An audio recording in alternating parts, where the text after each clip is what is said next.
자, 그러면은 또 이번 시간에 앞 시간에 이어서요.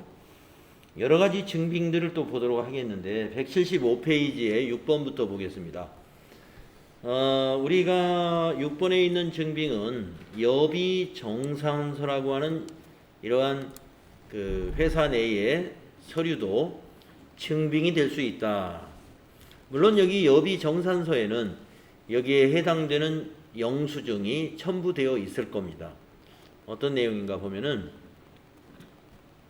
자, 오상식 부장이 그 50만 원의 가지급금을 지급했잖아요. 오상식 부장에게. 그래서 이 23일부터 27일까지 출장을 다녀와 가지고 그 여비를 정산한 보고서입니다. 그래서 지출 내역을 숙박비 30만 원이요, 교통비 25만 원으로 보고를 하는데, 교통비가 영수증이 있는 것도 있고 없는 것도 있겠죠. 그러나 숙박비는 아무래도 대부분 다 영수증이 가능하잖아요. 그래서 이 여비정산서 밑에나 또는 뒷면에 이러한 증빙은 있을 겁니다. 그러나 지금 여기서 그걸 그림으로 보여주진 않았는데 이 여비정산서 자체가 지출 증빙이 될 수 있어요. 자, 내용을 보겠습니다. 출장을 마친 오상식 부장의 여비정산 내역을 받고 차액은 현금으로 추가 지급하였다. 아마 돈을 더 쓰고 온 모양입니다. 분계를 수행하세요. 보니까요. 숙박비로 30만원, 교통비로 25만원, 합의 55만원인데 이 두 개 모두를 다 여비 교통비로 처리할 수가 있는 내용입니다. 개정 과목은 하나죠. 비용 발생은 차변이기 때문에 여비 교통비를 차변에 기록하는 거고요. 금액은 55만원입니다. 자, 대변은 우리가 가지급금으로 오상식 부장에게 처리했던 자산이 이때 자산 감소되는 거예요. 그래서 자산 감소는 대변이죠. 그래서 가지급금 오상식 거래처 거를 50만원 감소시킵니다. 그리고 5만원은 뭐냐? 현금으로 추가 지급했죠. 그래서 대변의 현금이 5만원이 되는 겁니다. 이와 같이 차변의 여비교통비라는 개정과목 하나, 대변은 가지급금과 현금 개정과목 두 개가 필요한 분계가 되겠습니다. 그래서 차변의 여비교통비는 비용 발생이요, 대변의 가지급금 자산 감소, 현금도 자산 감소. 그래서 자산이 55만원 감소하고 비용이 55만원 발생하는 그런 손익거래가 되겠습니다. 자, 그럼 이제 수행 2번은 전표를 이걸 입력해보자 하는 거죠. 입력해라. 네, 날짜는 2월 27일 날 정산을 했기 때문에 이 날짜로 입력을 합니다. 자, 일반 전표 아직 열어져 있죠. 자, 여기 날짜를 27일로 입력하시고 3번 차변 여비교통비, 네, 812번이죠. 812번. 자, 여비교통비의 거래처를 넣을 필요는 없습니다. 지나가시고 저교에다가 출장 여비 가지급 정산을 한 여비교통비거든요. 1번 저교 사용하면 되겠습니다. 그리고 비용은 55만원. 또 27일에서 엔터 치면 날짜 복사되고요. 이번에는 대변이니까 4번 대변의 가지급금의 거래처는 오상식이 되죠. 그리고 저교를 골라보신다면 이것도 출장여비 가지급 정산에 해당이 되거든요. 없습니다. 그래서 위에 거를 복사하고 지나가는 게 맞을 것 같습니다. 6번이 맞나요? 6번. 네. 업무 가지급금 정산 대책. 네, 6번. 금액은 50만원이죠. 500 플러스. 또 27일에서 엔터 하시고 대변에 하나 더 넣어야죠. 대변에서 엔터 하면 대변도 복사돼요. 대변의 현금이죠. 네, 101번이 현금입니다. 101 현금. 현금은 거래처 넣을 필요 없고요. 방향키로 가셔가지고 저교에서는 위에 거를 복사하고 지나가는 게 편하겠죠. 엔터로. 업무가지급금 정산대체? 이거 대체한 건 아닌데. 예. 예. 저기 좀 말을 만들어 쓸 필요가 있네요. 그냥 업무가지급금 정산만 쓰죠. 대체는 없어야 될 것 같습니다. 업무가지급금을 정산하기 위해서 현금을 지급했다 이런 의미로 업무가지급금 정산 그리고 대변에 5만 원 넣어주시면 되겠습니다. 그래서 요 세 줄이 하나의 전표로 됐죠. 하나의 전표로 됐다는 것은 전표 번호가 같은 것은 하나의 전표입니다. 그런데 여기 있는 것이 전표 번호가 같다고 해서 이게 하나의 전표냐? 그렇진 않아요. 날짜가 다르기 때문에. 날짜가 다르기 때문에 이건 하나의 전표가 아닙니다.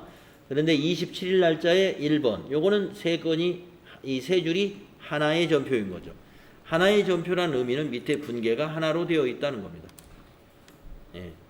차변의 여비교통비 55만원 대변의 가지급금 50만원 현금 5만원 이렇게 세 줄이 하나의 분계로 보이는 것을 우리는 하나의 전표다라고 하는 거고요.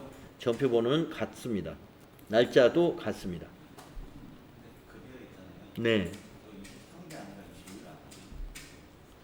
날짜가요? 책의 날짜가 어디 볼까요? 25일이네요. 자, 이럴 때는 이제 이미 여기 날짜를 여기 급여부터 날짜를 25일로 고치면 됩니다. 여기도 고칩니다. 클릭해서 25. 여기도 고칩니다. 25. 네. 네.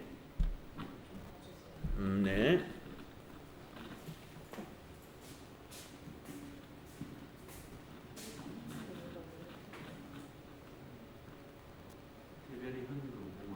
그렇지 않나요? 번호 하나만 이것만 번호가 따로 되고요. 여기다 클릭해가지고 기능 모음 하셔서 여기 번호 수정 누릅니다. 그럼 커서가 거기 들어가요. 1하고 엔터 치면 엔터로 계속 지나가보세요. 하나의 전표로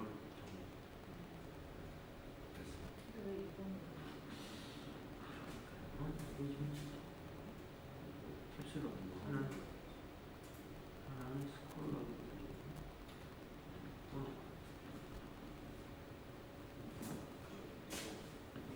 네. 이거 적으면 25일째요? 그거는 상관은 없습니다. 네. 저는 아까 23일로 해놔가지고 2번이 됐던 거라서 그걸 날짜를 고치니까 그냥 번호는 그대로 유지됐는데 전표 번호가 같기만 하면 됩니다. 하나의 전표는 전표 번호가 같기만 하면 돼요. 원래는 처음부터 25일로 인정했다면 이게 1번이 됐겠죠. 그래서 시험에서는 이 날짜 매우 중요합니다. 시험 보면 그게 틀린 거예요? 이렇게 돼 있으면? 이렇게 저처럼 이렇게 나중에 고쳤으면 맞습니다. 전표 번호는 채점을 안 해요. 다만 하나의 전표로 되어 있어야 돼요. 만약에 이게 세 줄 중에 하나는 1번이고 두 개가 2번이다. 이건 틀린 거죠. 그래서 이제 시험 볼 때는요, 제가 이렇게 쭈르륵 입력하는 방식으로 하지 않고 되게 날짜를 안 고치고 입력하는 경우가 많거든요. 이렇게 몰아서 입력을 하다 보면. 그래서 시험 연습할 때는요, 날짜를 위에다가 월일을 꼬박꼬박 매번 전표 한 건 한 건 입력할 때마다 위에다가 입력하는 것을 권장해요. 지금은 이제 모아서 입력하는 거기 때문에 이렇게 합니다만 뒤에서 기출문제 또는 모의고사 할 때는요, 하루하루 날짜를 일부러 여기다 다 바꿔가면서 입력할 겁니다. 왜냐하면 날짜에서 실수하는 경우가 있거든요. 이렇게 입력하다 보면. 시험에서는 날짜가 틀리면 그 문제 무조건 틀려요.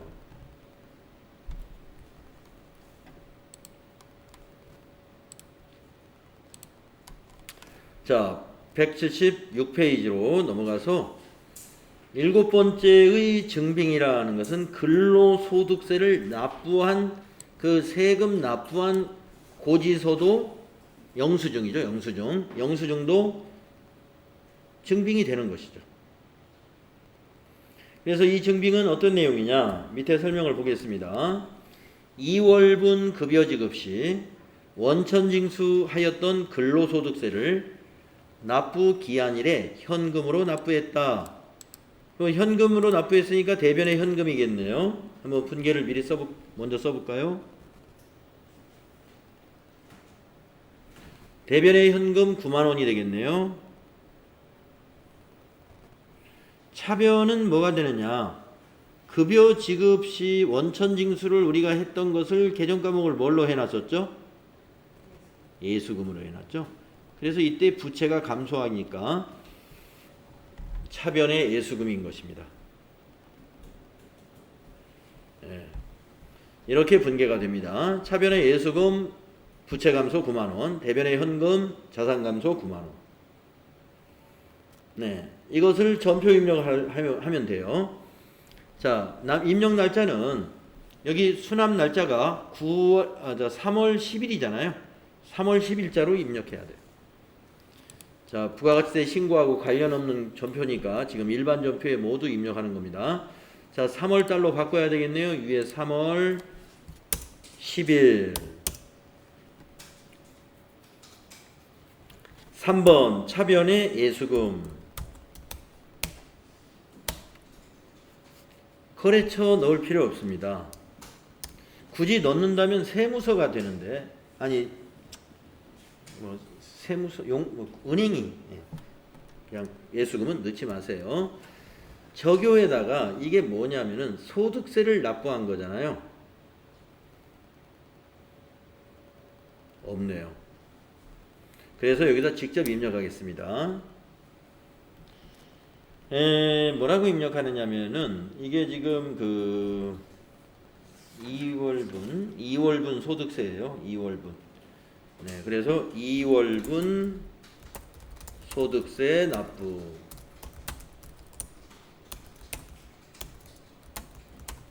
이 소득세는 회사의 세금이 아니죠. 직원들의 근로소득세를 우리 회사가 원천징수했던 걸 납부해 주는 거예요. 그래서 차변에 9만 원. 그 다음에 대변은 현금으로 했군요. 그러면 출금으로 할 걸. 그냥 대변에 현금으로 하겠습니다. 두 번째 줄에 대변은 101번 현금. 이렇게 해도 상관없어요. 엔터로 위에 거 그냥 복사하고 지나갑니다. 적요는 2월분 소득세 납부 9만 원. 네, 출금으로 했으면 한 줄로 입력해도 되고요. 이렇게 차변 대변으로 넣어도 문제가 없다. 상관없습니다.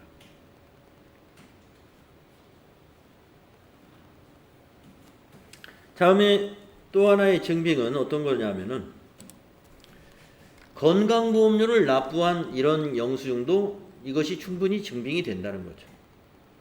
자, 3월 10일 같은 날이네요. 2월분 급여 지급분에 대한 건강보험료를 신한은행 보통예금 계좌에서 이체하여 납부했답니다. 요 납부한 금액의 50%는 원천징수한 금액이고 또 50%는 회사가 부담해주는 금액이래요. 당사는 회사 부담분을 복리후생비로 처리하고 있다고 그랬습니다. 분계를 어떻게 해야 될까요? 여기 분계는 차변이 두 개가 되겠죠. 먼저 회사가 부담하는 복리후생비, 차변의 비용 발생이니까 복리후생비 차변에 옵니다.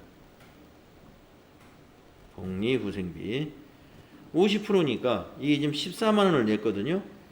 7만 원이 되겠죠. 그리고 나머지 7만 원은 원천 징수한 거니까 뭐죠? 예수금. 부채 감소가 7만 원이 됩니다. 그래서 차변에 복리후생비 7만 원, 예수금 7만 원을 차변에 기록하시고 대변은 보통예금에서 이체시켰습니다. 그래서 대변이 보통예금. 은행을 괄호 안에 써주세요. 신한은행. 금액은 14만 원. 자산이 감소한 거죠. 그래서 대변의 보통예금 신한은행 14만 원 감소하고 차변의 비용 발생 복리후생비 7만 원이 있고 부채 감소 7만 원이 있습니다. 자, 전표 입력합시다. 이거는 차변 대변으로 대체 전표로 써야 되죠. 자, 날짜는 3월 10일입니다. 같은 날짜입니다. 10일 차변의 복리후생비 811번이고요. 적요에다가는 건강보험료 2월분 건강보험료 납부라고 타자를 하죠.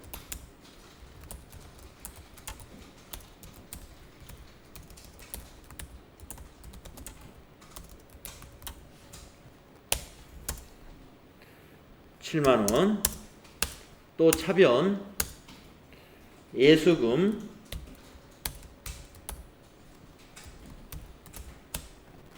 254번 거래처 필요 없고요. 적요는 엔터로 복사하고 가겠습니다. 2월분 건강보험료 납부 7만원.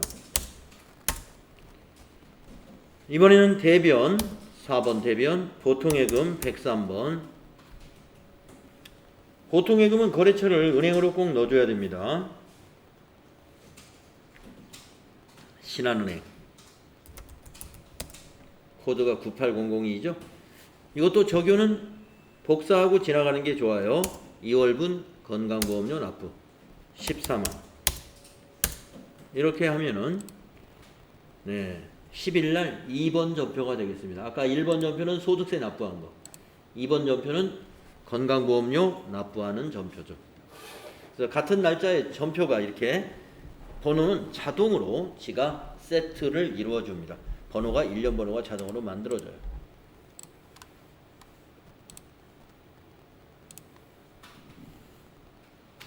자, 건강보험료 영수증을 가지고 우리가 증빙을 해서 관리할 수 있다는 겁니다.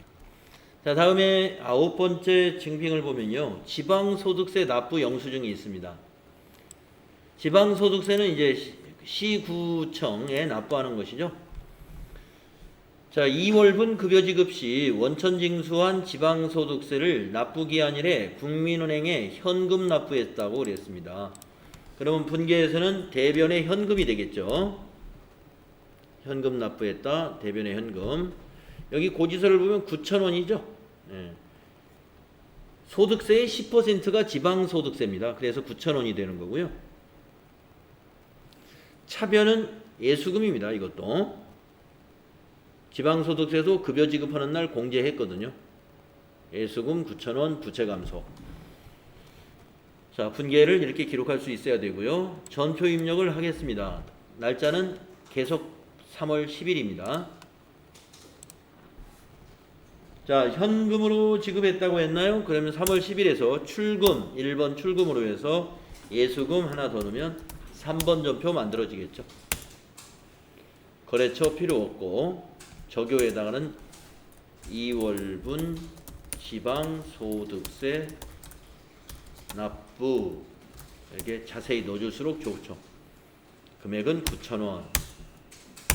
이렇게 한 줄로 출금 전표로 넣어주시면 되겠습니다.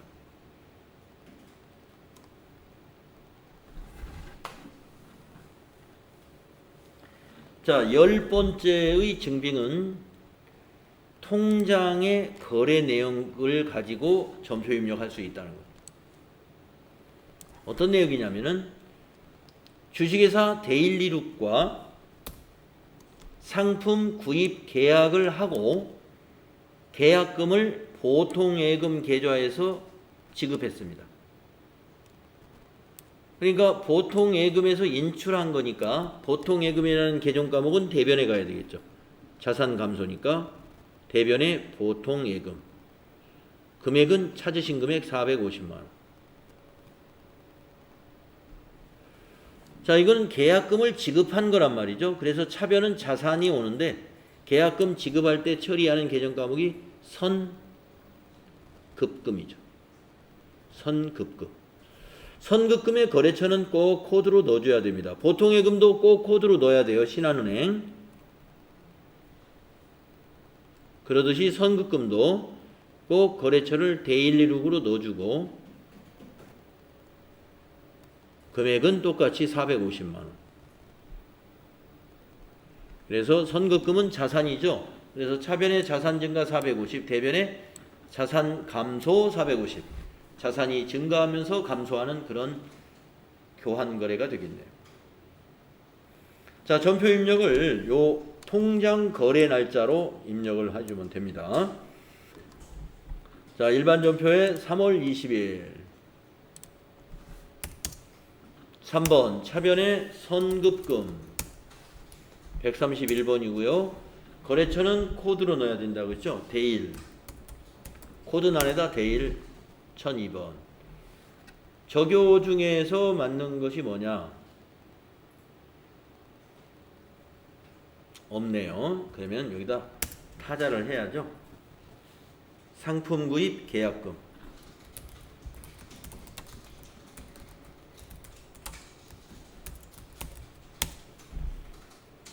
그리고 450만원 차변에 입력해 줍니다. 날짜에서 또 엔터 하시고 대변이니까 구분을 4 입력하고요. 대변의 보통예금이죠. 그래서 103번 보통예금. 보통예금의 거래처는 꼭 코드로 넣어야 돼요. 신한은행. 코드란에다가 신한 엔터. 적요는 엔터로 위에 거 복사하면 적당합니다. 상품 구입 계약금. 대변에 4500 플러스. 네. 이렇게 차변 대변으로 입력해 주시면 되겠습니다. 그래서 계약금 지급이라든가 이런 것은 증빙이 현재로서는 통장밖에 없는 거예요. 이것을 기준으로 해서 전표 입력 가능하다. 네, 그래서 여러 가지 증빙이라고 하는 것을 쭉 우리가 살펴봤습니다. 책에 보시면 다음 페이지부터는 수행 결과가 나오는데요. 우리가 했던 것을 쭉 한번 2월 11일 날 우리가 무슨 전표? 출금 전표가 하나 있었지. 그때 아마 접대비였나 봐요. 차변에 접대비 10만원, 대변에 현금 10만원. 거래처 거기 멋쟁이 회사에 영업부장 아들 돌잔치에 10만원 주었던 거. 그거 이렇게 입력을 했었습니다. 그 다음에 2월 15일 통신비 출금 전표로 썼었네요. 우체국에 가서 등기료 4,000원 납부한 거. 네. 거래처명이 우체국이라고 넣어줬네요. 뭐 안 넣어도 뭐 큰 문제 없습니다. 이렇게 차변에 통신비, 대변에 현금. 그 다음에 2월 20일 거는 출금 전표로 했는데 토지에 취득세 납부했던 거 기억나시죠? 그래서 차변에 토지 245만원, 대변에 현금 245만원. 네. 출금 전표로 했을 때 이렇게 한다. 다음에 23일 거는 출금 전표였는데 오상식 부장에게 가지급금 지급한 거였죠. 차변에 가지급금, 대변에 현금. 그 다음에 2월 25일 날 급여를 지급한 거였죠. 거래처에다가 오상식 장거래 사원들 이름 2명을 기록했네요. 뭐 이렇게 해도 되고. 그래서 차변에 급여 700, 대변에 예수금 31만 4천원, 보통예금 668만 6천원. 이 분계 기억나시죠?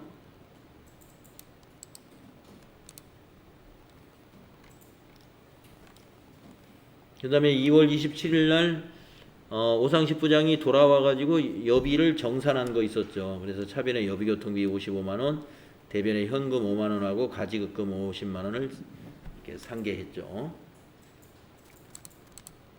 이 분계 기억나시죠?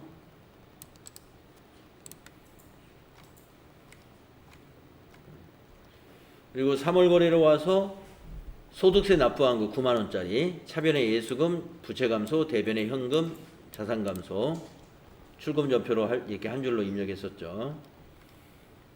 그 다음에 3월 10일 거, 네. 건강보험료 납부한 거, 차변에 예수금 7만원, 복리후생비 7만원, 대변에 보통예금 14만원. 기억나시죠? 그 다음에 3월 10일 날 지방소득세 납부한 거, 차변에 예수금 9만원, 대변에 현금 9만원. 그리고 3월 20일 날 상품의 계약금 450만원을 통장에서 이체시킨 거, 차변에 선급금, 자산 증가, 대변의 보통예금, 자산 감소. 차변 대변으로 우리가 이렇게 입력을 했었습니다. 선급금과 보통예금은 거래처 코드를 꼭 이렇게 넣어야 된다. 네. 거래처 코드를 반드시 넣어야 되는 것들을 좀 기억을 잘 해두세요. 네. 자, 수행 팁을 보면은요, 시험에서는 증빙을 보고 쉽게 날짜를 확인할 수 있는 경우는 날짜 제시가 안 되는 경우가 있기 때문에 증빙에서 날짜를 파악할 수 있어야 하겠다 이런 얘기. 그러니까 자료 설명에 날짜를 아예 안 알려주는 경우도 많다 이거예요. 그러면 그 증빙에 있는 날짜를 보고 전표 입력을 해라 이거예요. 차변, 대변, 금액, 계정 과목, 거래처 코드 정확히 입력을 해야 맞다 이런 얘기. 거래처 코드를 꼭 넣어야 되는 것은 채권, 채무, 예금 관련 계정 과목들이 거래처 코드가 반드시 들어가야 된다.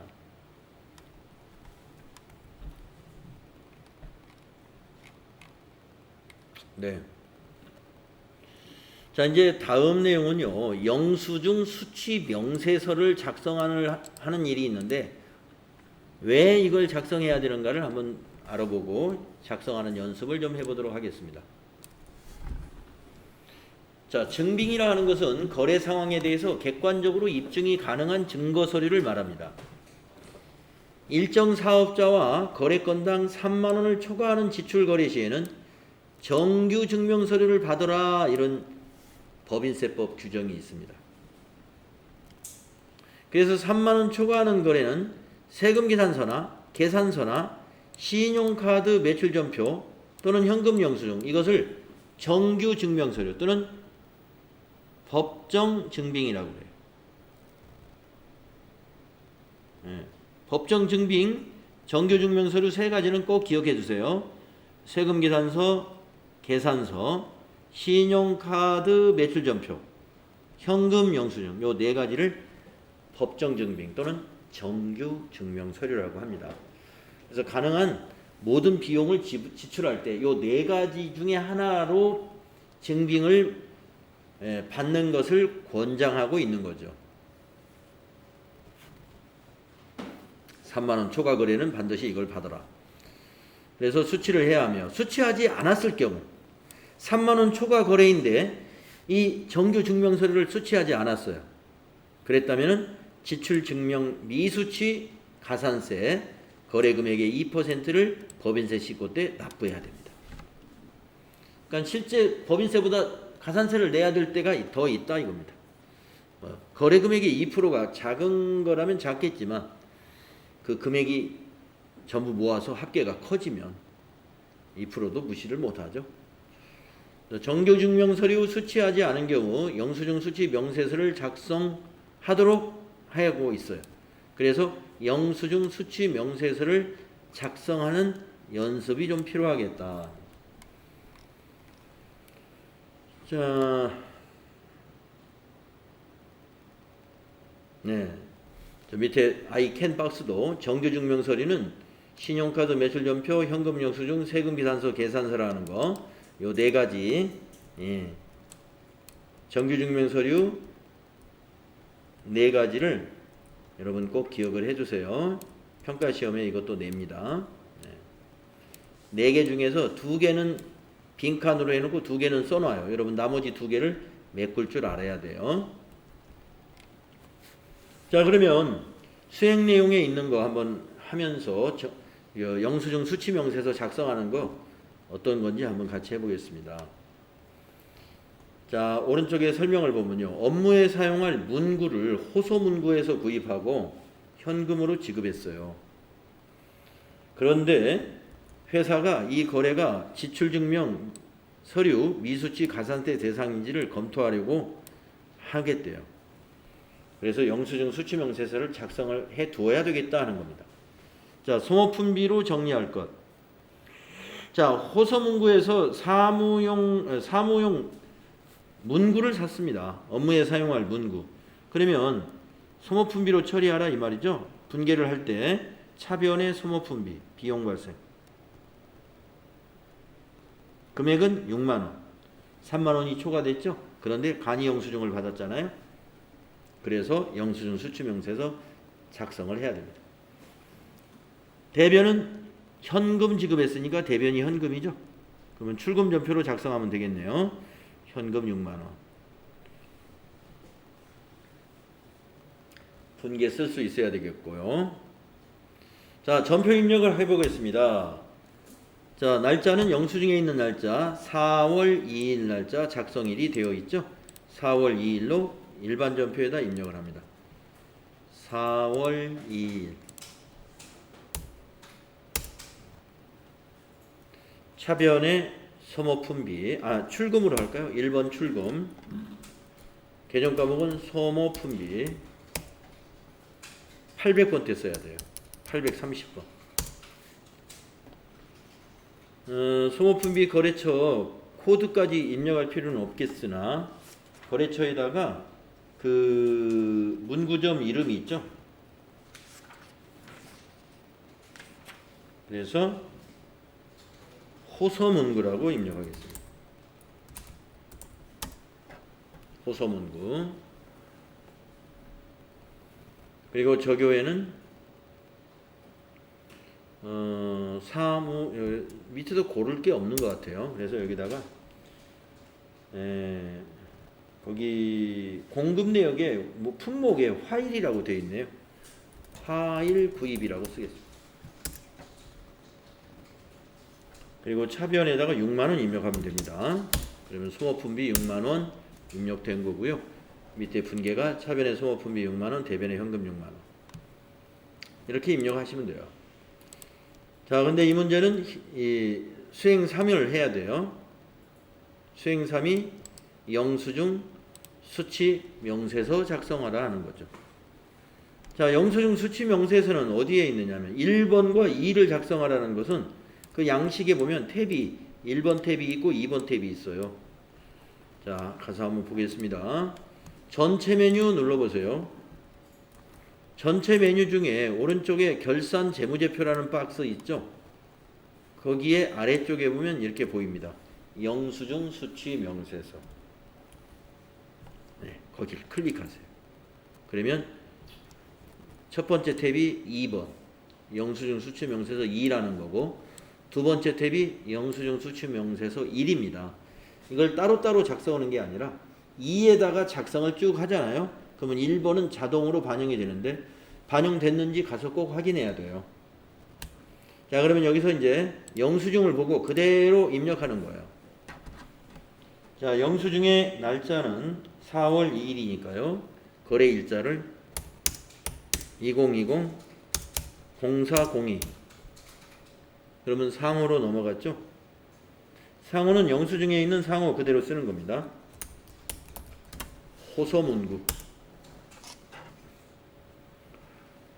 영수증의 성명도 그대로 씁니다. 이 사람.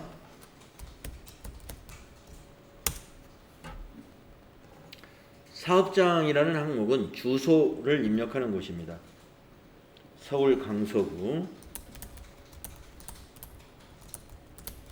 강서로 420.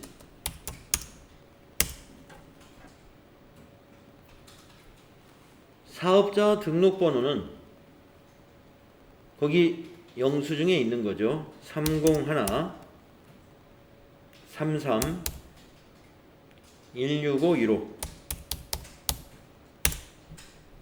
그리고 엔터하면 거래 금액으로 넘어가죠. 거래 금액은 6만 원. 자, 그런 다음에 엔터하면 구분란으로 가게 되는데요. 여기 구분이라는 것을 보면 15번부터 쫙 해서 1년번호로 쭉 35번까지 이렇게 있습니다. 예. 그러면 이 구분을 한번 여러분 처음 보시니까 어떤 것들이 있는지 한번 쭉 훑어보고 갈게요. 읍, 면, 지역 소재, 금융보험 용역, 보험 증권 같은 거예요. 비거주자와의 거래, 외국인과 거래한 내용이냐. 자, 우리는 지금 문방구에서 화일 산 겁니다. 혹시 거기에 해당되는 게 있는지를 한번 보는 거예요. 농어민과의 거래냐? 아니죠. 국가 등과의 거래였느냐? 아니죠. 비영리 법인과의 거래도 아닙니다. 원천징수 대상 사업소득이냐? 아닙니다. 사업의 양도냐? 아닙니다. 전기통신 방송 용역이냐? 아닙니다. 국외에서 공급했느냐? 아니죠. 공매나 경매 수용에 관한 것이냐? 아니죠. 부동산 구입이냐? 아닙니다. 주택 임대 용역이냐? 아니죠. 택시 운송 용역이냐? 아니고요. 전산 발매 통합 관리와 관련됐느냐? 아니고.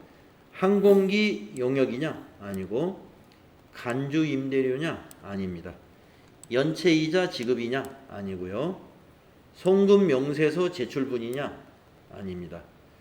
접대비, 필요 경비 부인분이냐? 아니고요. 유료 도로 통행료냐? 아니고 문방구 화일 구입비입니다.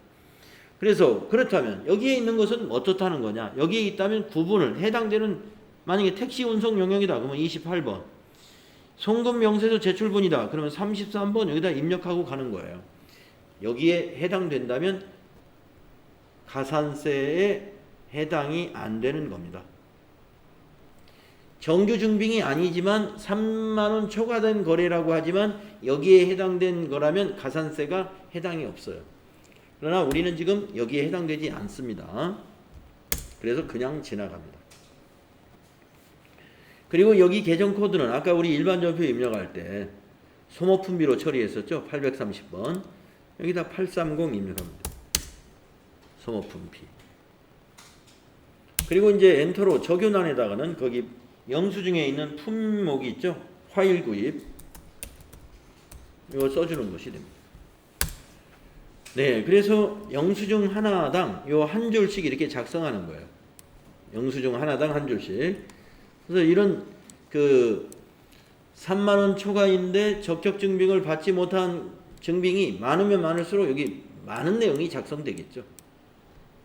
자, 그리고 영수증 수취명세서 1번에 갑니다. 1번에 가보시면은 이와 같이 총계에 6만원, 한 건에 6만원, 그리고 명세서 제출 대상 6만원, 즉 가산세 대상이 명세서 제출 대상이고 가산세 대상이 아닌 것이 명세서 제출 제외 대상입니다. 아까 그 25번부터 34번까지 쭉 있었던 거. 그래서 넘어왔으면 그대로 쓰시고 그대로 저장하시면 되고요. 만약에 넘어오지 않았다면은 이걸 눌러주는 거예요.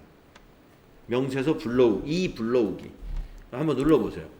변화 없겠지만 이게 없었다면 불러집니다.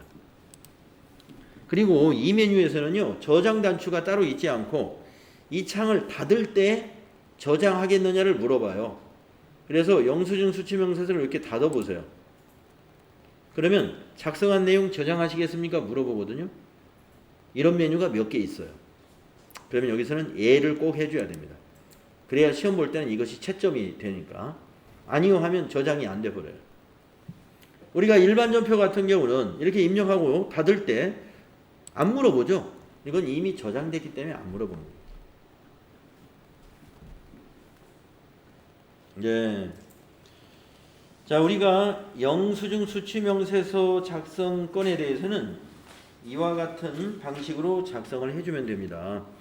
그래서 여러분 182페이지에 이렇게 수행 결과하고 설명이 나와 있어요. 우리가 입력했던 거하고 똑같습니다. 그래서 지금 우리가 어제 앞 시간하고 오늘 공부한 이런 출금전표, 입금전표, 대체전표 작성에 관해서는요. 전표 관리라는 제목으로 우리가 시험을 보게 될 거예요. 뭐 어렵지 않잖아요. 예, 그래서 뭐 앞으로 수업만 잘 하시면 다 할 수 있는 내용이고요. 그래서 시험 날짜는 다음 주 지금 보니까 시간표에 다음 주 화요일로 되어 있네요. 화요일 날 제가 미리 인쇄를 해놓을 테니까요. 화요일 날. 다 다음 주네요. 8월 18일 날. 그리고 이제 전표관리 시험 보고 나서 이제 그 다음에는 이제 자금관리 시험을 볼 거예요. 그럼 자금관리는 어디서 나오느냐?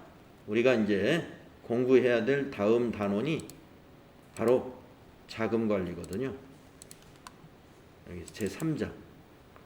그래서 내일부터 공부하는 여기 자금관리. 이런 내용, 현금 시제 관리, 예금 관리, 법인카드 관리, 어음 관리 이런 부분으로 또 한 번 시험을 볼 겁니다. 그래서 내일은 여기 자금 관리 능력 단위를 연습하도록 그렇게 하겠습니다. 자, 오늘 수고 많이 했습니다. 네.